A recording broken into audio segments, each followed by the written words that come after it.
মুক্ত জীবনে ফিরে এসেছেন।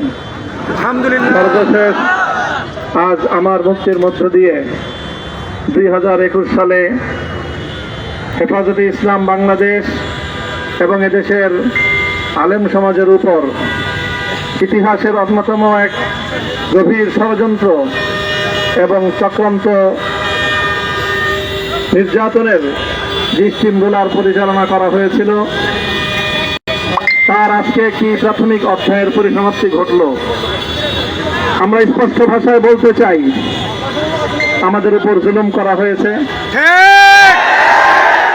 আমরা নির্যাতিত, অন্যায়ভাবে আমাদেরকে কারারুদ্ধ করা হয়েছে, বুলেটের আঘাতে আমাদের ভাইদেরকে হত্যা করা হয়েছে। আমরা যখন আমাদের সন্তানদের লাশ এবং তাদের রক্তমাখা বুলেট বিদ্ধ সেই মরদেহকে সামনে রেখে আমরা যখন আমাদের ন্যূনতম প্রতিবাদটুকু উচ্চারণ করতে গিয়েছি, তখন আমাদেরকে কারারুদ্ধ করা হয়েছে, আমাদেরকে নানাভাবে নিষ্পেষণ করা হয়েছে, আমাদেরকে জনগণ থেকে বিচ্ছিন্ন করার সব ধরনের অপচেষ্টা চালানো হয়েছে। আমি আজ এই মুহূর্তে আমার এই মুক্তি উপলক্ষে আমি বলতে চাই, আমাদের উপর জুলুম করা হয়েছে, এটাকে আমরা সহ্য করে নিলাম। আমাদের ভাইদেরকে হত্যা করা হয়েছে, সেটাও সহ্য করে নিলাম। আমরা আমার সন্তানের লাশ কাঁধে তুলে নিয়েছি, সেটাকেও আমি হাসি মুখে বরণ করে নিলাম। আমাদেরকে অপমান এবং লাঞ্ছনার সব ধরনের ষড়যন্ত্রের সম্মুখীন হতে হয়েছে, সেটাও আমরা হাসি মুখে বরণ করে নিয়েছি। কিন্তু আল্লাহর জমিনে আল্লাহ এবং তার রাসূলের কোন সম্মান এক মুহূর্তের জন্য আমরা বরদাস্ত করে নেব না। আমরা আমাদের সর্বোচ্চ ত্যাগ এবং কোরবানি স্বীকার করতে প্রস্তুত রয়েছি, জীবন দিতে প্রস্তুত রয়েছি। আল্লাহর জমিনে আল্লাহর দ্বীনের ঝান্ডা সমুন্নত করেই আমাদের যাত্রা থামবে ইনশাআল্লাহ। হয়তো শাহাদাত, নয়তো খেলাফত ইনশাআল্লাহ। আল্লাহর জমিনে খেলাফত প্রতিষ্ঠার যে আওয়াজ আজ পৃথিবীর দিকে থেকে উচ্চারিত হচ্ছে, সে আওয়াজ বাংলার জমিনে খেলাফতের এই আন্দোলনকে চূড়ান্ত গন্তব্যে পৌঁছাবে ইনশাআল্লাহ। আমি বাংলাদেশের আলেম সমাজ, হেফাজতে ইসলাম বাংলাদেশ সহ বাংলাদেশ খেলাফত মজলিস সহ সকল ভ্রাতৃপ্রতিম সংগঠন, সকল ধর্মপ্রাণ, ইসলামপন্থী বিভিন্ন ছোটখাটো মতভেদ, মতবিরোধ, মত পার্থক্যের ঊর্ধ্বে উঠে যারা এলাহে কালিমাতুল্লাহর এই এক বাণীতে বিশ্বাসী, আল্লাহর জমিনে আল্লাহর দ্বীন কায়েম করতে চাই, আমাদের তাআলাউ ইলা কালিমাতিন সাওয়াইন বাইনানা ওয়া বাইনাকুম এই এক মন্ত্রে উজ্জীবিত হয়ে আল্লাহর দ্বীনের ঝান্ডা সমুন্নত করবার এই আন্দোলন এবং সংগ্রামে আমি নিজেকে উৎসর্গ করার ঘোষণা করছি। এবং আমার সকল ভাইদেরকে, আমি সকল উলামায়ে কেরামকে এবং ধর্মপ্রাণ মুসলমানদেরকে, ইসলামী নেতৃত্বকে ঐক্যবদ্ধভাবে এই সংগ্রামের ঝান্ডা সমুন্নত করবার, ধারণ করবার আহ্বান জানাচ্ছি।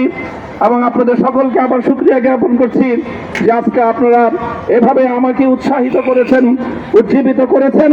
আল্লাহ পাক আপনাদের সকলকে উত্তম বিনিময় দান করুন। প্রিয় ভাইয়েরা,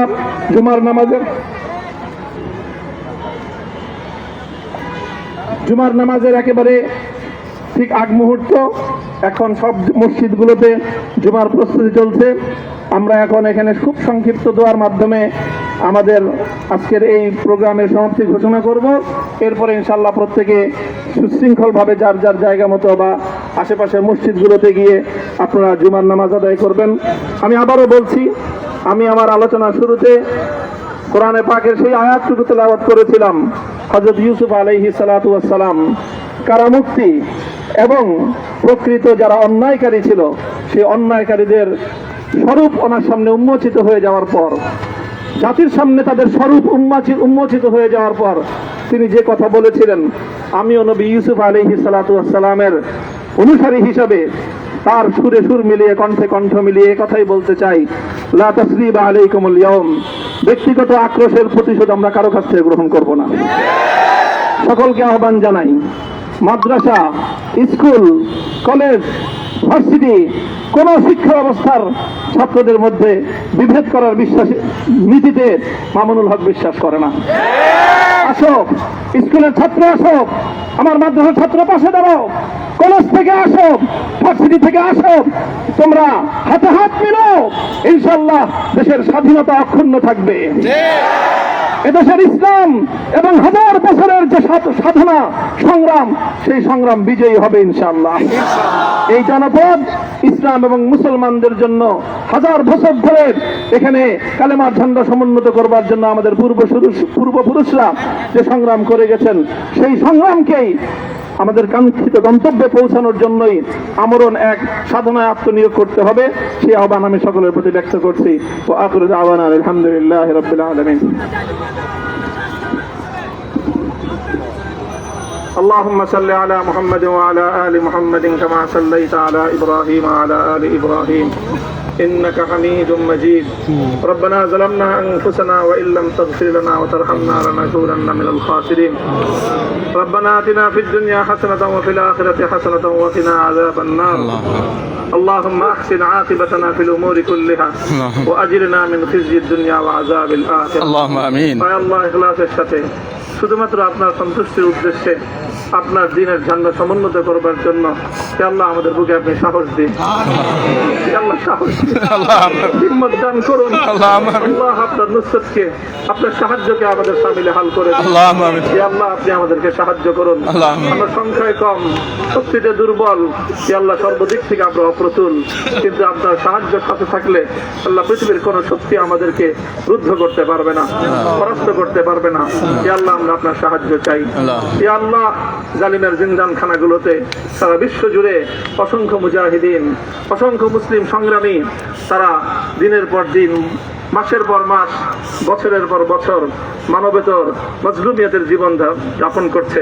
ইয়া আল্লাহ সকল মজলুমদেরকে আপনি মুক্তির ব্যবস্থা করেন। ইয়া আল্লাহ তাদের মুক্তির জন্য যথাসাধ্য ভূমিকা পালন করার তৌফিক আমাদেরকে, পুরা উম্মাহকে আল্লাহ আপনি দান করুন। সাল্লাল্লাহু তাআলা আলা খায়রি খালকিহি মুহাম্মদ ওয়া আলা আলিহি ওয়া আসহাবিহি আজমাইন। ইয়া আল্লাহ হেফাজতে ইসলামের সংগ্রামে হাটহাজারীর আমার যে ছাত্র, যে সন্তানগুলো শাহাদাত বরণ করেছিল, ব্রাহ্মণবাড়িয়ায় আমাদের যে সকল ভাইয়েরা, সন্তানেরা শাহাদাত বরণ করেছিল, শাপলা চত্বরে আমার যে সকল ভাইদের রক্তে ঢাকার রাজপথ রঞ্জিত হয়েছিল, আল্লাহ এই শাহাদাত গুলোকে তুমি কবুল করো। আল্লাহ এই রক্তের বিনিময়ে এই জমিনকে তুমি তোমার দ্বীনের ঝান্ডা সমুন্নত করবার জন্য তুমি কবুল করো। সাল্লাল্লাহু তাআলা আলা খায়রি খালকিহি মুহাম্মদ ওয়া আলা আলিহি ওয়া আসহাবিহি আজমাইন।